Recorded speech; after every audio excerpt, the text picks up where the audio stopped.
क्योंकि आजकल बहुत सारे एजेंट हैं जो आपको क्लियरली कह देते हैं कि आपका 100% वीज़ा आएगा। और मैंने देखा कई बार एप्लीकेंट्स को काउंटर पर रोते हुए भी देखा। अब जो फ्रॉड चल रहा है मार्केट के अंदर स्टडी अब्रॉड को लेकर, पर्टिकुलरली वर्ड आता था अपोस्टाइल, क्योंकि उनको अपोस्टाइल की कोई नॉलेज नहीं थी। आप एजेंट के साथ जा रहे हैं अपॉइंटमेंट के लिए, पॉजिटिव रेटिंग्स को ना देखकर पहले नेगेटिव रेटिंग्स को देखो। आप वहाँ पर फिजिकली विजिट कीजिए, पहले पैसे देने से बचिए। तो ये चीज़ें अगर आप फॉलो करेंगे तो आप फ्रॉड से, स्कैमर्स से बच जाएंगे। Hello friends, welcome to our channel Global Youth Education. तो दोस्तों, आज की वीडियो स्पेशल है स्टूडेंट्स के लिए और आज हम बताएंगे कि हमारी प्रोफाइल क्या है और आप जब अपनी एप्लीकेशन लेकर हमारे ऑफिस आते हैं तो आप किन से बात कर रहे हैं। तो मेरे साथ है पारस गोसाई, जो कि ग्लोबल यूथ एजुकेशन के सेकंड फाउंडर हैं। तो यहाँ हम बात करते हैं कि अपने बारे में और ये कैसे कंपनी फॉर्म हुई। तो हेलो पारस, आप कैसे हैं? मैं बहुत अच्छा हूँ Rahul ji, thank you to invite me. तो पारस जी, आपकी जर्नी कैसे स्टार्ट हुई इस वीज़ा डिपार्टमेंट में, आप ज़रा इस बारे में बताइए। बेसिकली मैं 2019 में VFS ग्लोबल में स्टार्ट करी थी मैंने as a job, as a submission officer. तब मैं इटली वैक में था और बिफोर कोविड हमारा मतलब ले ऑफ हो गया था। फिर आफ्टर दैट मैंने अगेन ज्वाइन करा। तो टोटल जो मेरे पास VFS का एक्सपीरियंस है वो 5 सालों का एक्सपीरियंस है। जो इटली ही वैक का है, सेम पर्टिकुलर एक ही वैक में था। पहले मैं एज अ सबमिशन ऑफिसर था, देन सीनियर ऑफिसर, देन जो मेरा प्रमोशन हुआ था एज अ डेप्यूटी मैनेजर। जब मैंने कंपनी लीव करी तब मेरी लास्ट जो पोजीशन थी वो एज अ डेप्यूटी मैनेजर थी। Very good. जब हम लास्ट टाइम मिले थे, I guess first time, yes, तो हम लोग एक कॉल सेंटर की जॉब में मिले थे जब कोविड चल रहा था। यस। ठीक है, तो आपने कभी सोचा था कि आप कोई कंपनी फॉर्म करेंगे इस तरीके से? ऐसा मैंने सोचा तो नहीं था, पर ऐसा हो गया तो अच्छी बात है जो हमने कंपनी फॉर्म करी है और ये हमारे ग्रोथ के लिए ही है। और जो हमने कंपनी फॉर्म करी है वो ग्लोबल यूथ एजुकेशन है। इसका स्पेशली मतलब ये है कि हम यूथ को प्रमोट करना चाहते हैं एजुकेशन के बेसिस पे कि आप एजुकेट होइए और जो आपका करियर है वो बनाइए अपनी आउटसाइड द इंडिया, जिसमें आपका करियर सेफ रहे। ठीक है, तो आपको क्या क्या चैलेंजेस आए जब आप VFS ग्लोबल में थे और स्टूडेंट्स वहाँ पर अप्रोच करते थे काउंटर पर? तो आपको क्या चैलेंजेस आते थे उस दौरान?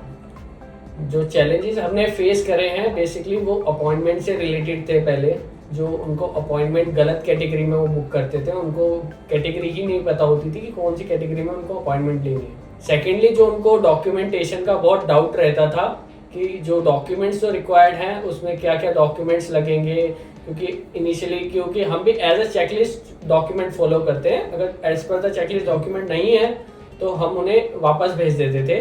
तो अब उनको डॉक्यूमेंट्स का बहुत इशू रहता था और जो मेजर डॉक्यूमेंट्स होते थे वो उनके एजुकेशनल डॉक्यूमेंट्स होते थे, जिसमें जो हमारा पर्टिकुलरली वर्ड आता था अपोस्टाइल, क्योंकि उनको अपोस्टाइल की कोई नॉलेज नहीं थी। तो हम उनको नॉलेज दे के उनको करेक्ट करने के लिए अपने डॉक्यूमेंट्स भेजते थे वापस। ठीक है, तो हमारा क्या विज़न है इस कंपनी को स्टार्ट करने का? क्या हम दूसरी कंपनी से अलग हैं और कैसे? हम दूसरी कंपनी से इसलिए डिफरेंट है क्योंकि हमें ओवरऑल नॉलेज है वीजा सेक्शन की, क्योंकि हम ऑलरेडी वर्क कर चुके हैं VFS ग्लोबल में। तो हमारे पास जो एक्सपीरियंस है वो सेम लेवल का है। ऑलमोस्ट लाइक 5 इयर्स का एक्सपीरियंस मेरे पास है और माइट भी राहुल जी के पास मेरे से ज़्यादा एक्सपीरियंस होगा इस सेक्टर का। हाँ, बेसिकली मैंने जो VFS ज्वाइन किया था 2015 में ज्वाइन किया था। समवेयर मैंने वहाँ पर लगभग 1.5 साल वहाँ पर काम किया था। मैं वहाँ पर फ्रांस मिशन को टेक केयर करता था और उसके बाद मैंने जो भी काम किया है वो वीज़ा फील्ड में ही काम किया है। तो अगर ओवरऑल एक्सपीरियंस की बात करें इस फील्ड का, तो मेरे पास 10 इयर्स का एक्सपीरियंस है। और इसके अलावा आप मेरा यूट्यूब पर चैनल भी देख सकते हैं VPS ट्रैवल के नाम से, जहाँ पर मेरे पास 20,000 प्लस सब्सक्राइबर्स हैं। तो यहाँ पर हम पिछले 10 सालों से एक जेन्युइन इन्फॉर्मेशन शेयर करते आए हैं और अभी हमारा ये विज़न है कि अब जो फ्रॉड चल रहा है मार्केट के अंदर स्टडी अब्रॉड को लेकर, शॉर्ट वीज़ा को लेकर, वो सब भ्रम जो है ना वो हम अवॉइड करना चाहते हैं। लोगों को जेन्युइन गाइड करना चाहते हैं अपनी जेन्युइन इन्फॉर्मेशन के साथ। तो राहुल जी, आपका कैसा एक्सपीरियंस रहा VFS को लेके? आपका वर्क एनवायरनमेंट कैसा था, वर्क कल्चर कैसा था, आपके स्टाफ बिहेवियर कैसा था, तो आपके जो मैनेजर्स थे वो आपके साथ सपोर्टिव थे या नहीं थे? हाँ। तो वो आप एक्सपीरियंस थोड़ा शेयर कीजिए हमारे ऑडियंस के साथ। तो बेसिकली जब मैं VFS ग्लोबल में था तो उस टाइम पे काफ़ी रश रहता था, क्योंकि यहाँ पर जनरली VFS ग्लोबल जो है सीज़न टाइम पर हायरिंग करता है। तो उस टाइम पर मेरी टाइपिंग स्पीड काफ़ी अच्छी थी, तो जिस वजह से मेरे को इजीली जॉब मिल पाई थी बैक एंड ऑपरेशंस में। तो वहाँ मैं इजीली फाइल्स को टेक केयर कर लेता था। फिर बाद में मैंने वहाँ पर काउंटर भी हैंडल किया। उसके बाद मैंने ऑडिटिंग टेक केयर की। तो वहाँ पर मैंने ऑब्ज़र्व किया कि जो इस इंडस्ट्री के फेक एजेंट्स हैं, कहीं ना कहीं जो एप्लीकेंट्स हैं उनको गुमराह कर रहे होते हैं, उनको फेक इन्फॉर्मेशन दे रहे होते हैं या फेक डॉक्यूमेंट्स लगा रहे होते हैं। पर और मैंने देखा कई बार एप्लीकेंट्स को काउंटर पर रोते हुए भी देखा कि वहाँ पर कई बार एप्लीकेशन फॉर्म में मिस्टेक है, उनकी आइटनरी में मिस्टेक्स है। तो ये एक कहीं ना कहीं फील कराता था कि इनके लिए कुछ करना है। तो मैंने तब से मैंने सोचा कि मैं जब भी यहाँ से कंपनी से निकलूँगा तो मैं कुछ अपना स्टार्ट करूँगा। और जो ये फील्ड मतलब इस फील्ड में एजेंट्स को एक्चुअली काफ़ी गलत माना जाता है। तो मैं चाहता हूँ कि ये जो है सभी एजेंट्स एक जैसे नहीं होते। हाँ। और हम लोग अपने आप को एजेंट नहीं समझते, हम एक वीज़ा कंसल्टेंट समझते हैं, जहाँ पर हम लोग जेन्युइन जहाँ हम इंफॉर्मेशन प्रोवाइड करते हैं और आपकी सपोर्ट करते हैं। आपके जो भी आपके डॉक्यूमेंट्स रहेंगे वो डॉक्यूमेंट्स आपके ही रहेंगे। हम जेन्युइनिटी ही दिखाते हैं, ये हम श्योरिटी नहीं देते कि आपका 100% वीज़ा आएगा। क्योंकि आजकल बहुत सारे एजेंट हैं जो आपको क्लियरली कह देते हैं कि आपका 100% वीज़ा आएगा। ऐसा कुछ नहीं होता। ये सारा जो डिसीजन होता है वो एम्बेसी के एंड पे होता है। हम सिर्फ आपके डॉक्यूमेंट प्रोसेस कर सकते हैं rather than। राहुल जी, आजकल अपॉइंटमेंट का भी बहुत इशू चल रहा है कि VFS की अपॉइंटमेंट नहीं अवेलेबल है। तो नॉर्मली जो एम्बेसी होती है वो लुक आफ्टर करने के लिए कहती है स्लॉट्स के लिए, बट आजकल कुछ एजेंट्स हैं जो कुछ एक्स्ट्रा अमाउंट और कुछ फ्रॉड फेक अपॉइंटमेंट्स दे के भी उनको मतलब एप्लीकेंट के साथ फ्रॉड करते हैं। तो इसके रिगार्डिंग आप कुछ बताना चाहेंगे?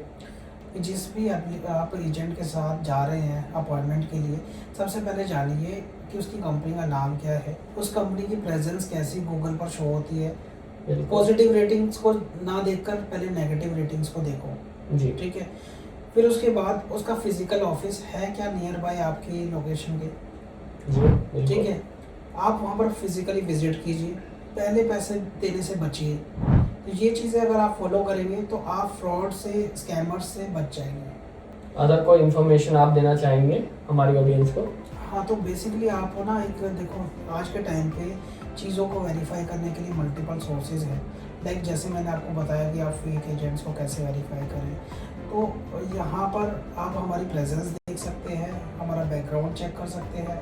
और देखिए दूसरी चीज़ समझिए कि जो फेक एजेंट्स हैं वो कहीं ना कहीं आपको ना ऐसे प्रेफिस खुल के सामने चैनल यूट्यूब पर या फिर अपनी प्रेजेंस नहीं दिखा रहे होते। हम लोग यहाँ पर अपना फेस दिखा रहे हैं और एक रजिस्टर्ड ऑफिस रन कर रहे हैं, तो इससे आपको पता चलेगा कि ये क्रेडिबल है पर्सन। तो बाकी आप अपना खुद भी वेरीफाई कीजिए कौन जेन्युइन है कौन फेक है। तो आई होप आपको दोस्तों आज की वीडियो काफ़ी अच्छा लगा होगा। तो इसी तरह की वीडियोस के लिए हमारे चैनल को लाइक शेयर करें, सब्सक्राइब कीजिए। मिलते हैं नेक्स्ट वीडियो में। Thank you so much. और ज़्यादा जानकारी के लिए दिए गए नंबर पे हमें कांटेक्ट कीजिए।